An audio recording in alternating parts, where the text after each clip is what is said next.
I doubt many readers would turn to Pinterest to find new poets. Impossible dessert and craft ideas, brutal exercise quotes, and the perfect party hostess plans, sure. Contemporary poetry, not so much. I scroll through the quotes section on Pinterest often, and I started noticing that a gent named Tyler Knott Gregson had a penchant for typewritten turns of phrase that consistently made me pause, and occasionally made me sigh in a dreamy fashion. In November, I attended a book fair in Toronto where I stumbled across Chasers of the Light, a portable collection of Gregson's top poems and lyrical experiments. And while this is his first official published work, I do stress that this is more of a best-of collection, considering he's written almost 1,000 poems in a 3-year span. The jacket copy explains how Gregson found and fell in love with a vintage Remington typewriter, and how he wrote his first poem on a page taken from a broken book. Using a typewriter pushed him to write with little revision, and he's maintained a more immediate writing style by continuing to write his poems on random pieces of paper. I approve of the random pieces of paper method, as I often employ that for my bookmarks. I've read a fair bit of contemporary poetry, and one of my consistent complaints is how often poets tend to bury their ideas in overly busy language. While I do enjoy wading knee-deep into new poems and discovering new ideas with each reread, I find so much current work ends up becoming strings of multi-syllabic words that have no meaning and no passion behind them. Gregson, on the other hand, uses simple and direct language to talk about big ideas. And since he's writing the way we speak, I found his turns of phrase or his changes in perspectives were easier to get inside. And I imagine that's influenced numerous pinners. For instance, I've come across this poem fairly often on Pinterest.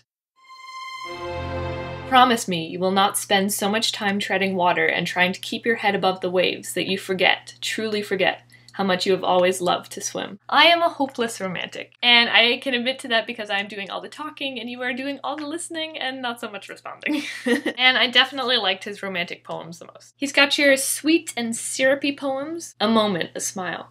A single burst of laughter that sounds exactly like the rest of my life. And you're adorable, I want this for myself poems. I would love to say that you make me weak in the knees, but to be quite upfront and completely truthful, you make my body forget it has knees at all. On the flip side, I don't know that you could sit down and read a bunch of his poems in a row. Because he uses a more direct tone and either focuses on love or loss as a general idea, his poems can start feeling a little melodramatic at times. But I can see cracking open his book on any given day and turning to 2 or 3 random pages and having a completely enjoyable reading experience from that alone. As an object, this book defies general poetry conventions, which I found quite intriguing when I picked it up. For starters, this is a hardcover, which is very unusual in the poetry world. It's also got glossy, full-color pages that capture the worn-out quality of the scraps of paper that Gregson used to write his poems. And the color lends itself nicely to the more experimental poems that Gregson included in his collection. I definitely liked his free-form poetry the most, which was a good thing considering it made up the majority of his book. But Chasers of the Light also includes blackout poems and photo poems as well. Blackout poems are written by taking a page from a book and blacking out everything except the lines and words that you want to use to build your poem. And photo poems are written after finding inspiration from a photograph. The blackout poems yielded pretty cool turns of phrase, not gonna lie. But I wasn't as sold on the photo poems. I find photo poems in general tend to focus on describing the image as opposed to creating a poem. And the image always seems to dominate the written word. Also, Gregson's work prides itself on its immediacy, and the photo poems felt more overcrafted, which might not even be the case. I'd be curious to compare my response with another reader's just to see if maybe the photo enhanced their experience of the work. Overall, I did like this book, and there are definitely some poems that I love here. But it didn't shake me up the way I thought it might, so I gave Chasers of the Light 3 out of 5 stars. So in the end, still a good idea to listen to Pinterest. Signing off.